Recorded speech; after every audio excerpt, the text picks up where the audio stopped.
بسم اللہ الرحمن الرحیم۔ السلام علیکم دوستو، دنیا بھر کی خبروں میں آج آپ سنیں گے، لیکن اس سے پہلے اگر ہو سکے تو سبسکرائب اور لائک ضرور کر لیں، شکریہ۔ امریکہ اپنی زبان کو لگام دے نہیں تو نتائج کے لیے تیار رہے، شمالی کوریا۔ 40% کورونا بغیر علامات والے متاثرین پھیلا رہے ہیں، عالمی ادارہ صحت۔ دماغی آپریشن کے دوران مریضہ زیتون کی ڈش تیار کرتی رہی۔ بھارت میں کورونا بے قابو، ممبئی میں مریض ووہان سے بھی زیادہ۔ یورپی ممالک میں کورونا کی وجہ سے سیاسی پناہ کی درخواستوں میں ریکارڈ کمی۔ ترکی میں ماؤں کی اولاد سمیت گرفتاری کی ویڈیو سے غم و غصے کی لہر۔ آرمی چیف کا بل گیٹ سے ٹیلی فونک رابطہ۔ بھارت کو دشمن بنانے کی ہمارے پاس کوئی وجہ نہیں، چائنا۔ اللہ کے کرم سے ہم تو اپنا دفاع کر لیں گے، لیکن بھارت لداخ پر جواب دے، پاکستان۔ کھائیے جی بھر کے مگر کیلوریز گن گن کے۔ تو آئیے چلتے ہیں اب خبروں کی تفصیل کی طرف۔ شمالی کوریا اور جنوبی کوریا کے مابین تعلقات پر امریکی محکمہ خارجہ کے بیان کے بعد شمالی کوریا کا بیان سامنے آیا ہے، جس میں کہا گیا ہے کہ امریکہ اپنی زبان کو لگام دے اور دوسروں کے معاملات میں مداخلت کی بجائے اپنے اندرونی مسائل حل کرنے پر توجہ دے۔ شمالی کوریا کا کہنا تھا کہ امریکہ اپنے ملک کی بدترین سیاسی صورتحال کے باوجود دوسروں کے اندرونی معاملات میں مداخلت کرنے سے باز نہیں آتا، اور امریکہ ایسے ہی کرتا رہا تو اسے خوفناک صورتحال کا سامنا کرنا پڑ سکتا ہے۔ اس لیے امریکہ اپنی زبان کو لگام دے، کیونکہ یہ نہ صرف امریکی مفادات کے لیے بلکہ اس سال ہونے والے صدارتی انتخابات کے لیے بھی بہتر ہوگا۔ دوستو، 2 روز قبل شمالی کوریا کے سربراہ کم جونگ نے جنوبی کوریا کو دشمن قرار دیتے ہوئے تمام مواصلاتی رابطے ختم کرنے کا اعلان کیا تھا۔ عالمی ادارہ صحت کا کہنا ہے کہ تجزیے سے معلوم ہوا ہے کہ تقریباً 40% کورونا پھیلانے کے ذمہ دار وہ افراد ہیں جن میں یہ کورونا تو موجود ہے لیکن علامات ظاہر نہیں ہوتی۔ ادارے کا کہنا تھا کہ بعض افراد جن میں علامات کا فقدان ہو وہ یہ کورونا دوسروں کو منتقل کر سکتے ہیں۔ ادارے نے نشاندہی کی کہ بغیر علامات والے ان متاثرین میں بھی اتنا ہی انفیکشن موجود ہوتا ہے جتنا علامات والے متاثرین میں۔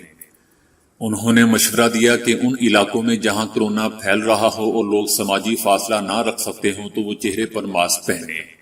ادارے نے واضح کیا کہ کورونا منہ کے قریب سانس کی نالی کے اوپر والے حصے میں موجود ہوتا ہے، جو مارس اور سارس کے مرض سے مختلف ہے۔ ادارے نے مزید کہا کہ تجزیوں سے تاثر ملتا ہے کہ متاثرہ فرد کی اونچی آواز میں بولنے یا سخت ورزش کے دوران سانس پھولنے سے بھی یہ کورونا دوسروں کو منتقل ہو سکتا ہے۔ BBC لکھتا ہے کہ دماغ کے آپریشن کے دوران مریضہ زیتون کی ڈش تیار کرتی رہی۔ ایک 60 سالہ اطالوی خاتون نے دماغ کے آپریشن کے دوران اٹلی کے ایک نیورو سرجن کا کہنا ہے کہ 2.5 گھنٹے طویل یہ آپریشن بغیر کسی پریشانی کے مکمل ہوا، اور ان کی مریضہ نے 1 گھنٹے میں 90 زیتون تیار کیے۔ جاگتے ہوئے دماغ کا آپریشن ایسے مریضوں کا ہوتا ہے جن کے دماغ کے اس حصے میں کوئی پھوڑا ہو جائے یا حصہ انسان کو دیکھنے، حرکت کرنے اور بولنے میں مدد دیتا ہے۔ آپریشن کرنے والے سرجن کو اس بات میں مدد دینے کے لیے کہ وہ سرجری کے دوران مریضہ کے صحت مند ٹیشوز کو کم سے کم نقصان پہنچائے، مریضوں سے سوال پوچھے جاتے ہیں یا انہیں کوئی کام کرنے کو کہا جاتا ہے۔ سر میں بائیں طرف والا لوب یا حصہ بولنے، یادداشت اور جسم کے دائیں حصے میں حرکت کی صلاحیت کا اختیار دیتا ہے، اور اس طریقہ کار سے مریضوں کے آپریشن کے دوران ان کی حالت پر نظر رکھنے میں مدد ملتی ہے۔ ڈاکٹر ٹرگنانی، جو 11 رکنی میڈیکل ٹیم کا حصہ ہیں، انہوں نے 60 کے قریب ایسے آپریشن کیے ہیں جن میں مریض بالکل ہوش و حواس میں تھے۔ اسی ہاسپٹل میں ایک اور آپریشن کے دوران ایک مریض کو کارٹون دیکھنے کا کہا گیا تھا۔ بھارت میں کورونا قابو سے باہر ہوتا جا رہا ہے اور ممبئی شہر میں مریض چینی شہر ووہان سے بھی تجاوز کر گئے ہیں۔ ممبئی میں کورونا کے مریضوں کی تعداد 51,000 سے تجاوز کر گئی ہے، جو کورونا کے مرکز چینی شہر ووہان سے بھی زیادہ ہیں۔ بھارتی ریاست مہاراشٹر میں کورونا کے کل مریضوں کی تعداد 90,000 سے زائد ہے، جن میں نصف سے زیادہ مریض ریاستی دارالخلافہ ممبئی میں رپورٹ ہوئے ہیں۔ بھارتی میڈیا کے مطابق ملک بھر میں کورونا کے مریضوں کی مجموعی تعداد 2,86,000 سے تجاوز کر گئی ہے، جبکہ 8,000 سے زائد افراد ہلاک بھی ہو چکے ہیں۔ بھارتی حکام کا کہنا ہے کہ کورونا کے مریضوں میں تیزی سے اضافے کے بعد جولائی کے آخر تک صرف نئی دہلی میں مریضوں کی تعداد تقریباً 5 لاکھ تک پہنچنے کا خدشہ ہے۔ یورپی ممالک میں کورونا کی وجہ سے سیاسی پناہ کی درخواستوں کی تعداد میں ریکارڈ کمی آ گئی ہے۔ یورپی یونین کے اعداد و شمار کے مطابق کورونا کے پھیلاؤ کی روک تھام کے لیے سرحدوں کی بندش کے سبب پچھلی ایک دہائی سے زیادہ عرصے کے بعد اس سال اپریل میں یورپ میں سیاسی پناہ کے متلاشیوں کی درخواستوں کی تعداد سب سے کم رہی ہے۔ اپریل میں سیاسی پناہ کے متلاشی افراد کی درخواستوں کی تعداد 8,370 ہو گئی ہے، جبکہ فروری میں 61,421 تھی۔ کورونا کی وجہ سے اپریل کے ماہ میں درخواستوں کی 86% کمی ریکارڈ کی گئی ہے۔ ترکی میں پولیس کی جانب سے شہریوں کے گھروں پر داخل ہو کر اور ان کی گرفتاری کی ویڈیو نے شدید تنقید کے دروازے کھول دیے ہیں۔ سوشل میڈیا پر اس ویڈیو کلپ کو شیئر کرنے والی انسانی حقوق کے کارکنان کے مطابق سیکیورٹی اہلکاروں نے ماؤں کو ان کے بچوں سمیت گرفتار کیا۔ ویڈیو کلپ میں متعدد مرد اور خواتین کو گرفتار کیے جانے کے بعد حراستی مراکز لے جاتے ہوئے دکھایا گیا ہے۔ ویڈیو کلپ کے مناظر کے حوالے سے کہا گیا ہے کہ انہوں نے دروازہ توڑ دیا، جس پر گھرانے کی آواز آئی کہ یہاں بچہ ہے، مگر ان لوگوں نے کچھ نہ سنا۔ مائیکروسافٹ کے بانی بل گیٹس نے army chief general Qamar Javed Bajwa سے ٹیلی فونک گفتگو کرتے ہوئے کہا کہ پاک فوج سیکیورٹی اور مانیٹرنگ کے حوالے سے مؤثر کردار ادا کر رہی ہے۔ بات چیت کے دوران بل گیٹس نے پاکستان میں پولیو مہم پر تبادلہ خیال کیا۔ Army chief general Qamar Javed Bajwa نے بل گیٹس کی جانب سے پاک فوج کے اقدامات کی تعریفوں کا جواب دیتے ہوئے کہا کہ پاک فوج کی یہ قومی ذمہ داری ہے۔ صحت عامہ کے حوالے سے پاک فوج اپنا بھرپور کردار ادا کر رہی ہے۔ جنرل قمر باجوہ کا کہنا تھا کہ ہیلتھ کیئر ورکرز پولیو مہم میں اہم کردار ادا کر رہے ہیں اور یہی ورکرز کورونا وبا میں بھی پیش ہیں۔ بی بی سی لکھتا ہے کہ چائنا کے سرکاری میڈیا نے یہ بات زور دے کر کہی ہے کہ انڈیا اور چائنا کی سرحد پر جاری کشیدگی کو ختم کرنے کی دونوں ممالک خود صلاحیت رکھتے ہیں، اس کے لیے امریکہ کی ثالثی کی ضرورت نہیں ہے۔ دونوں ہی ممالک ایک دوسرے پر ان کی زمین پر قبضے کا الزام لگاتے آ رہے ہیں۔ چائنا کا کہنا ہے کہ انڈیا کو دشمن بنانے کی ہمارے پاس کوئی وجہ نہیں ہے، لیکن چین اپنی زمین کا 1 انچ بھی نہیں چھوڑے گا۔ چائنا کا مزید کہنا تھا کہ انڈیا اگر حکمت عملی میں کوئی غلطی کرتا ہے اور چین کی زمین چھیننے کی کوشش کرتا ہے تو چین اسے کبھی معاف نہیں کرے گا۔ چین سخت جوابی کارروائی کرنے پر مجبور ہوگا۔ چائنا نے انڈیا کی جانب سے دوستانہ انداز واضح کر دیا ہے۔ چائنا کا مزید کہنا تھا کہ انڈیا کو امریکہ کے ہاتھوں بیوقوف بننے کی بجائے چین کے لیے گرم جوشی کا اظہار کرنا چاہیے۔ پاکستان نے کہا ہے کہ ہم تو اپنا دفاع اللہ کے کرم سے کر لیں گے، لیکن بھارت لداخ پر جواب دے۔ پاکستان خطے میں امن و استحکام کا خواہ ہے۔ ہم افغان امن عمل کو آگے بڑھانے پر توجہ مرکوز کیے ہوئے ہیں۔ ہم مقبوضہ وادی کے مسئلے کا حل چاہتے ہیں۔ بھارت نے جو مقبوضہ وادی سے رویہ روا رکھا ہوا ہے، اس صورتحال میں بھارت سے بات چیت کی کوئی گنجائش نہیں ہے اور بھارت کے ظلم کے خلاف آواز اٹھاتے رہیں گے۔ اگر بھارت نے کوئی حماقت کی تو اس کا بھرپور طاقت سے جواب دیا جائے گا۔ پاکستان کا مزید کہنا تھا کہ خطے کے تمام ممالک بھارت سے ناراض ہیں۔ نیپال اور بنگلہ دیش آپ سے کیوں ناراض ہیں؟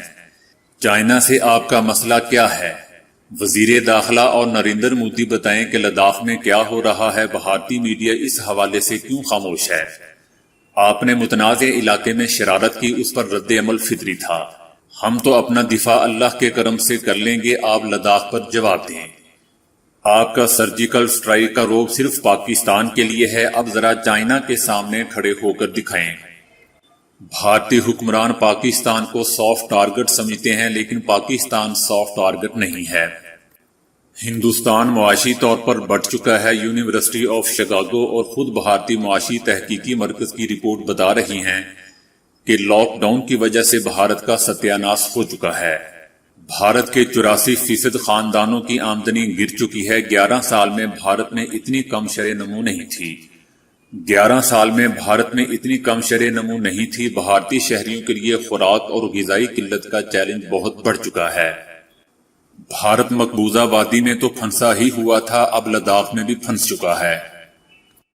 غذا ہمارے لیے پیغام صحت بھی ہوتی ہے اور بیماری کا سبب بھی بنتی ہے۔ تصور کیجئے کہ آپ کسی شادی کی دعوت میں مدعو ہیں، کھانا تیار ہے کہ اعلان کے ساتھ ہی پلیٹوں چمچوں کی چھنکار سی بج اٹھے۔ مرغن خانوں کی ایک طویل فہرست تیار ہے۔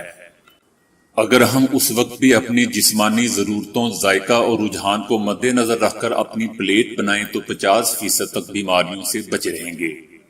اس کے علاوہ شادیوں کے کھانوں میں بجائے کولڈ ڈرنکس کے پانی کا استعمال کیا جائے تو بہتر ہے۔ حالانکہ ہم صحت کے اس نقطے سے واقف ہیں کہ متوازن اور مناسب غذائیں خاطر خواہ حد تک موذی امراض سے محفوظ رکھتی ہیں۔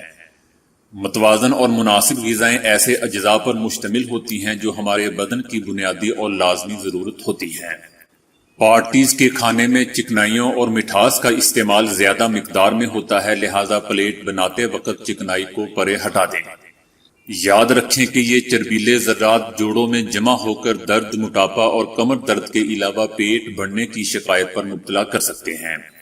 یہی چربی خون میں شامل ہو کر اسے گاڑھا کر کے کولیسٹرول، شوگر اور بلڈ پریشر جیسے مہلک امراض کا باعث بنتے ہیں۔ بعد ازاں یہی فالتو مادے گردوں پر اثر انداز ہو کر یوریا اور یورک ایسڈ کی زیادتی کا ذریعہ بنتے ہیں۔ اگر آپ گائے کے گوشت کا بڑا حصہ پلیٹ میں نکال لاتے ہیں تو اس کا مطلب یہ ہوا کہ آپ نے سوڈیم تقریباً 300 گرام کی کیلوریز اور کولیسٹرول کے اضافے کو یقینی طور پر خوراک کا حصہ بنا لیا ہے۔ کیا آپ سے چند لقموں کے بعد یہ تمام گوشت کھایا جا سکے گا؟ آج بغور دیکھیے تو دنیا بھر میں لوگوں کی بڑی تعداد بھوک اور افلاس سے نہیں مر رہی بلکہ بسیار خوری سے مر رہی ہے۔ لہٰذا یہ ہماری ذمہ داری ہے کہ ہم اپنی خوراک میں توازن پیدا کریں، کھانے کے درمیان وقفے کو مناسب حد تک رکھیں۔ ایک تندرست انسانی جسم کو یومیہ 2600 کیلوریز درکار ہوتی ہیں، البتہ مختلف عمروں اور ماحول یا آب و ہوا کے تحت یہ مقدار کم و بیش ہو سکتی ہے، مگر زیادہ تر خواتین اور بوڑھے افراد کو روزانہ 1600 کیلوریز کی ضرورت ہوتی ہے، جبکہ نوجوان بچیوں کو 2200 کیلوریز درکار ہوتی ہیں۔ ایسے مرد جو جسمانی مشقت زیادہ کرتے ہیں انہیں 2300 کیلوریز درکار ہوتی ہیں۔ اگر آپ طویل عمر چاہتے ہیں اور وہ بھی مکمل صحت مندی کے ساتھ تو درج بالا ان حراروں یا کیلوریز کی مقدار کو اور غذا کی ترتیب پر عمل پیرا ہو کر اپنی جسمانی ضرورت کو مد نظر رکھنا سیکھیے۔ انشاءاللہ بہت جلد بہتر نتائج سامنے آئیں گے۔ تو دوستو آج کے لیے اتنا ہی۔ ویڈیو کو لائک اور شیئر کرنے کا بہت بہت شکریہ۔